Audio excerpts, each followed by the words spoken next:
Tonight, we travel through time itself, from the first Viking raids in the year 793 to the end of the Viking Age in 1066. I am Dr. Sleep History, and tonight I will guide you through 1,000 years of Norse history, one century at a time. We will sail with the first raiders as their longships cut through the North Sea fog.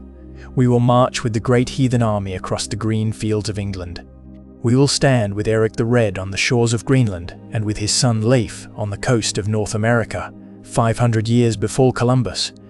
We will witness the rise and fall of the greatest Norse kings, and we will be there at the very end, on a September morning in 1066, when the Viking Age breathed its last breath at the Battle of Stamford Bridge. So, settle in, close your eyes, and let 1,000 years of Norse history carry you to sleep. 793 AD. The dawn breaks grey over Lindisfarne, an island monastery off the northeastern coast of England. A thin mist clings to the cold sea, obscuring the horizon. Within the monastery walls, monks in simple robes kneel before their altars, their voices raised in morning prayer. The scent of beeswax candles and damp earth fills the air. Suddenly, a murmur from the watchman. He points towards the sea, where shapes are materializing through the mist. Longships, sleek and menacing, their dragon-proud silhouettes cutting through the waves like knives. On board, Norsemen with painted faces and gleaming weapons, their war cries echoing across the water. The first longship crashes onto the shore. Warriors leap out, their boots sinking into the sand. They storm the monastery gates, shields raised, eyes wild. The monks scatter like frightened doves. Some flee towards the cliffs, others huddle in their cells, praying for mercy that never comes. The Norsemen rampage through the halls, smashing idols, stealing treasures. The scent of incense gives way to the sharp tang of blood and smoke.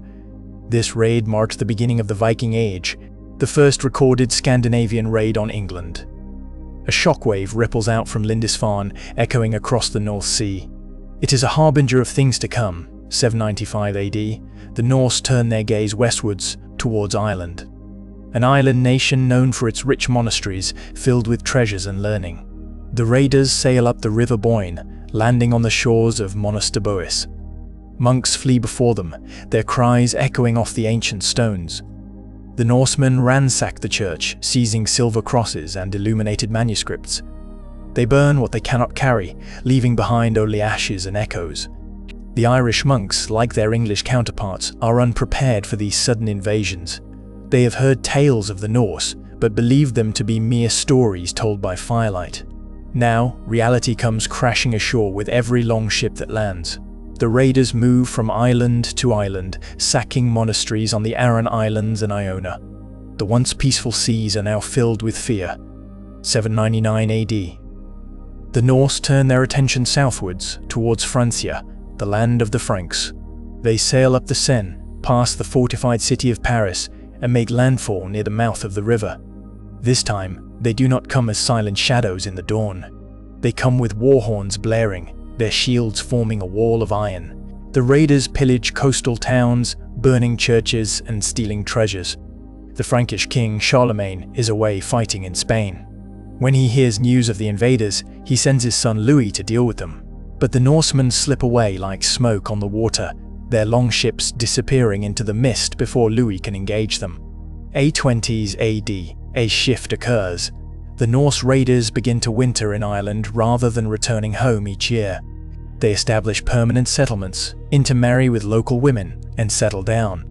But they do not forsake their old ways entirely. Each summer they still set sail for distant shores, seeking plunder and new lands to conquer. The Irish annals record these years with grim regularity. A great slaughter of foreigners in Ireland. The heathens burned the church of Kildare, the foreigners burned the church of Clonard. The once peaceful island becomes a land of fear and flame, its monasteries transformed into fortresses. Yet within these walls, life goes on. Learning continues, manuscripts are copied, prayers are said. For every raid, there is resilience. For every loss, there is hope. 834 AD, Dorestad, the wealthiest trading city in northern Europe, falls prey to the Norsemen. Located at the confluence of the Rhine and Lech rivers in the Netherlands, it is a hub of commerce, its streets filled with merchants from across the continent. The Norse arrive in force, sacking the city, burning its buildings and seizing its treasures.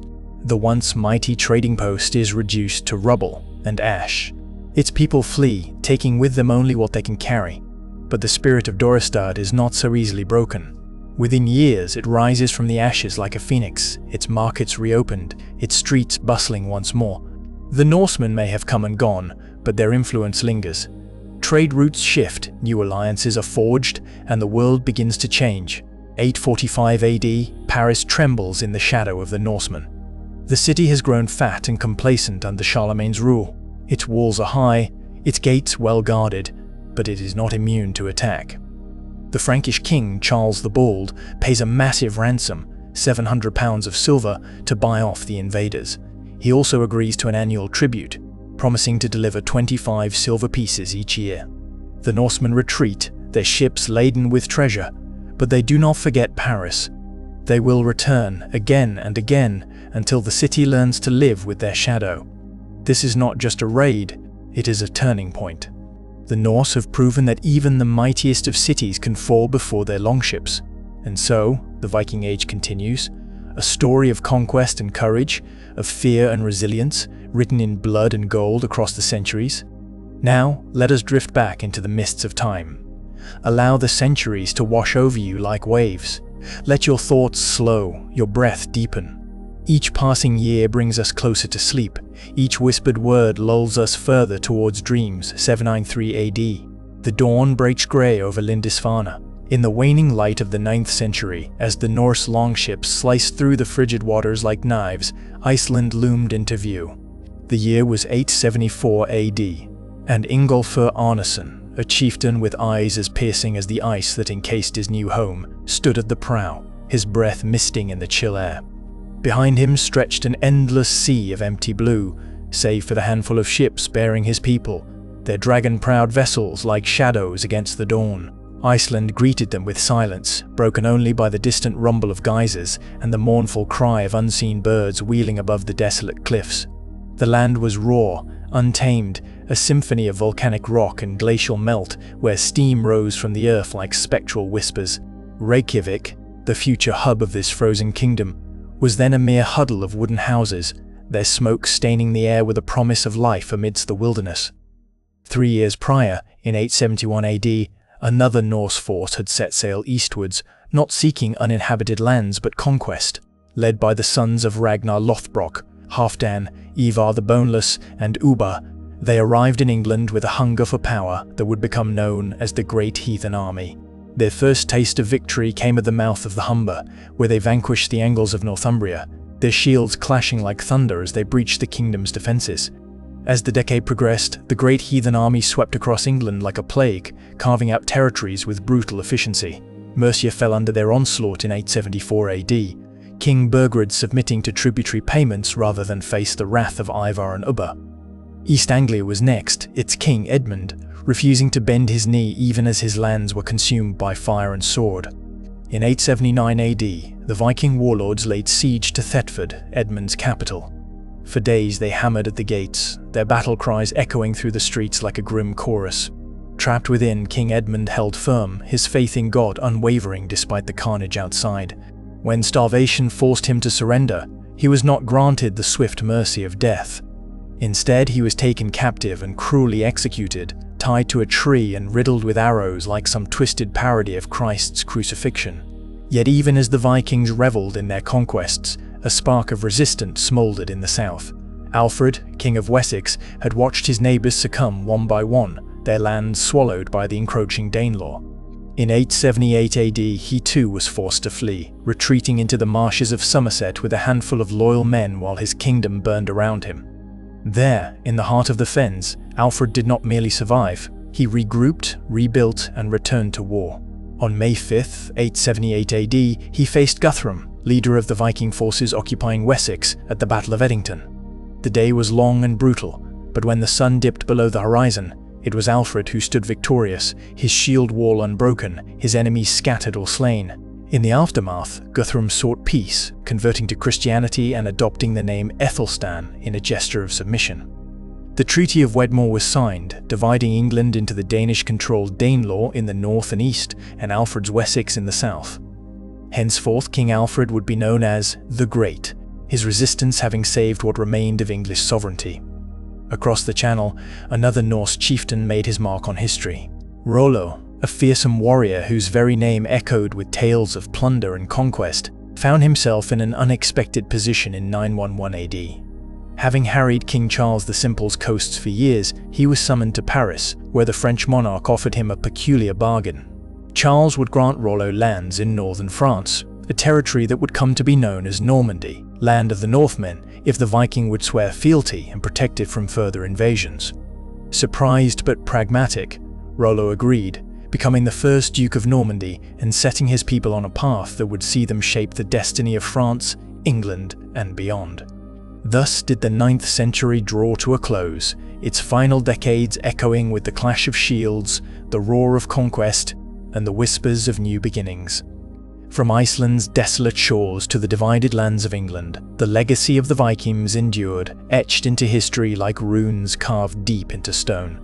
And as each century gave way to the next, their echoes lingered on, a testament to the enduring power of human ambition and adaptability. Now let us rest here for a moment, allowing these images of distant lands and ancient battles to settle in your mind's eye. In the year 872 AD, under the vast canopy of the northern night sky, Harold Fairhair stood tall amidst his people. A lantern glowed beside him, casting long shadows on the faces etched with tales of battle and voyage. The first king to unite Norway under a single crown, his reign was not one of peace, but of restless spirit. Many Norse settlers, unwilling to bend the knee to this new power, turned their prows westwards, seeking lands unclaimed by Harold's reach. The years flowed like rivers, carrying the Norsemen to distant shores. Iceland, an island of ice and fire, welcomed them with its raw, untamed beauty. The Faroe Islands, too, felt the weight of Norse feet, their verdant hills echoing with the laughter of settlers and the calls of seabirds. The land was vast, uncharted, and filled with promise. As the century turned, so did the tides of fortune. Trade winds blew eastwards, carrying the intrepid Norsemen along routes now known as Varangian. Up the great rivers Volga and Dnieper they sailed, their longships slicing through waters that shimmered like liquid silver under the sun's gaze. In the year 920 AD, a Norse trader, let us call him Erik, found himself in Constantinople, a city of marble and gold, where spices scented the air and whispers of power filled every corner. He stood amidst the bustling market, his furs, amber, and captives drawing eager buyers. The Byzantine merchants, with their silks and jewels, haggled with him, their voices weaving a tapestry of commerce against the backdrop of the city's eternal hum. Erik's gaze was drawn skywards, towards the great golden dome of the Hagia Sophia. It seemed to float above the city like a celestial ship, its surface gleaming under the sun's caress. He marveled at its size, its grandeur, imagining the stories it could tell if only walls could speak. The years rolled on, their edges worn smooth by time's relentless march. In 947 AD, far from Constantinople's opulence, Erik Bloodaxe met his end at the Battle of Stainmore. The last Viking king of York fell beneath English steel, his red hair mingling with the blood-soaked earth. With his death, the English Danelaw began to fade, swallowed by the tide of Anglo-Saxon power. A decade passed like a swift river current. In 958 AD, Harold Bluetooth, son of Gorm the Old, began his ascent to power in Denmark. He was a warrior king, a unifier of lands, and a converter to Christianity. His reign was marked not by battles alone, but also by a slow, inexorable shift in faith. In the longhouses of Denmark, men gathered around hearths that cast flickering shadows on their faces. They argued about old gods, Odin All-Father, wise and mysterious, Thor, god of thunder and protection, Frey, god of fertility and peace. Yet, whispers of a new god echoed through their halls, carried by missionaries from distant lands. Harold Bluetooth, caught in this tension between old and new, erected great stones at Jelling to commemorate his parents and his conversion. The Jelling stones, massive and runic, stand today as silent sentinels of that era, bearing witness to the slow dance of faith and power. Carved into these stones is Harold's Bluetooth symbol, a bind rune combining the initials of his name. It is said that this mark was chosen for its ability to unite, much like Bluetooth's technology does today, connecting devices across vast distances. Yet in those ancient days, it stood as a testament to the king who united Denmark under one crown and one faith. As we stand here tonight, amidst the echoes of history, let us remember these centuries past. Let their stories fill our minds, their wisdom guide our hearts, and their tranquility lull us into peaceful slumber. For in sleep, we too become travelers through time, journeying with Harold Fairhair, Erik the Trader, Erik Bloodaxe, Harold Bluetooth, and all those who came before. Close your eyes now, dear listener, and let the centuries wash over you like gentle waves.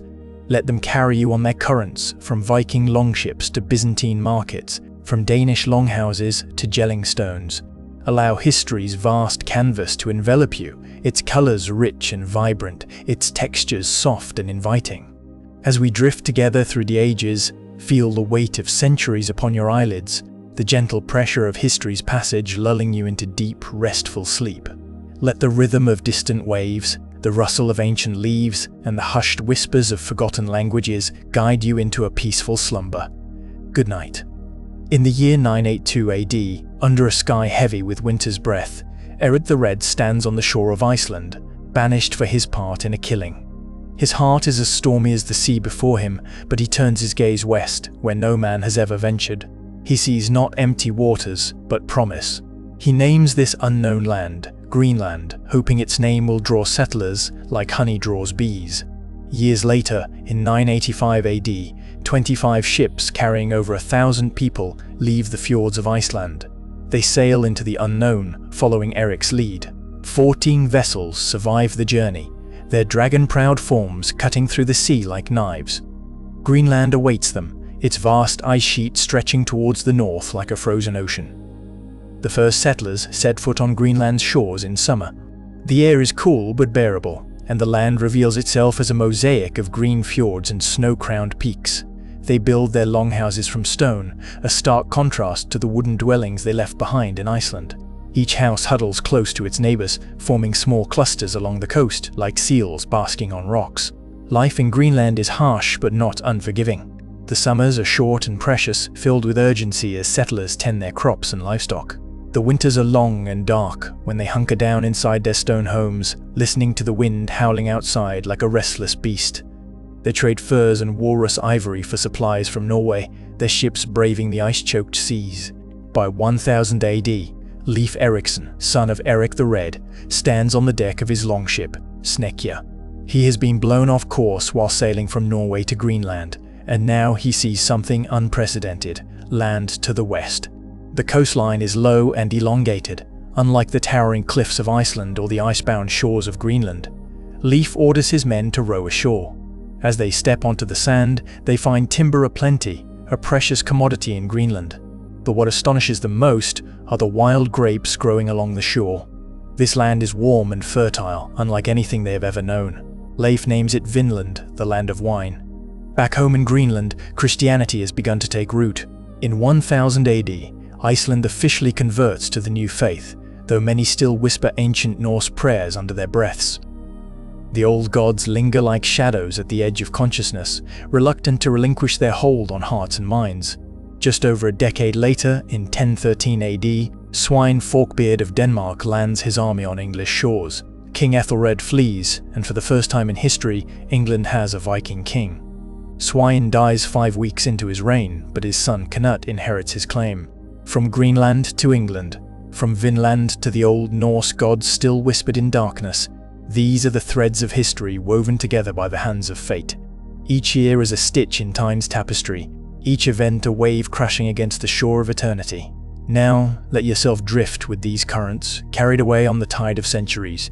In the chill of the night, by the lantern's glow, we embark on our final voyage through the Viking timeline, from 1016 to 1066 AD. Let us tread softly in the footsteps of giants as the centuries turn like the pages of an ancient chronicle. The year is 1016. We stand in the grand hall of Cnut the Great, a king who commands not just the respect, but the awe of his people. From humble beginnings, he has risen to become the most powerful ruler in northern Europe, his empire stretching from England to parts of Sweden. His court is a melting pot, where English and Norse tongues mingle like the flavors of mead and honeyed wine. Cnut speaks English with ease, his words flowing smooth as the silk robes he wears over his Viking garb. He attends Christian Mass, kneeling in prayer alongside his courtiers, yet at night, Under the watchful eyes of Odin's ravens carved into the hall's pillars, he seeks solace in the old ways. His letters to the Pope are written with a quill, but they bear the seal of the great wolf Fenrir, a remnant of his Norse heritage. The tale is told of Cnut commanding the waves to stop, not out of arrogance but humility. He sits on his throne, his golden crown gleaming in the torchlight as the tide rolls in. His courtiers watch, their breaths held tight in anticipation. But the water keeps coming, lapping at his feet, soaking his robes. Cnut stands, turns to his flattering nobles and says, "Let all men know how empty and worthless is the power of kings, for there is nowhere a king can go but where God before commands the tide shall go." He walks away, leaving behind the wet throne in the silence of chastened courtiers. 10 years pass. The year is now 1028. Cnut's empire stretches wider than ever, his rule unchallenged. Yet even empires can falter under the weight of time. In 1035, at just 40 years old, Cnut dies. His sons, Harold Harefoot and Harthacnut, divide his lands, but unity eludes them. England drifts back into English hands, first to Edward the Confessor, then to the grasping fingers of William of Normandy. We skip forward 3 decades to the year 1066. The hinge of the medieval world creaks open, and through it strides Harald Hardrada, the last great Viking king. We are with him as he lands his invasion fleet in the Humber estuary, the cold North Sea wind whipping his banner bearing the image of a golden dragon. His army, seasoned warriors from Norway and Sweden, march southwards, their boots crunching on frost-kissed earth. But the English king Harold Godwinson is no idle target. He marches north at impossible speed, meeting Harald Hardrada at Stamford Bridge on September 25th. The battle rages like a storm. Axes clash with shields, arrows darken the sky. But for all their ferocity, Harold's forces are outnumbered. One by one, his champions fall. Until finally, Harald Hardrada himself is struck down, an arrow piercing his throat. 300 ships sailed from Norway. Just 24 return home, laden with the weight of defeat and the bodies of the fallen. The great Viking Age, it seems, has reached its end. But let us not weep for its passing, for every age must yield to the next. The Norse world converts, settles, absorbs into the kingdoms of Europe. Their ships are burnt or broken up. Their sagas become whispers in the dark, yet their words remain etched in our language, their blood flows strong in our veins. As we close this chronicle, let us meditate on the legacy of the Vikings. They left behind no grand empire, but rather a quieter, deeper mark. Their stars still burn above the silent North Sea, guiding lost souls home. And so it shall be until the end of time. Now, dear listener, let us drift gently into sleep, cradled by the waves of history, guided by the soft light of the lantern, carried away on the whispered winds of time.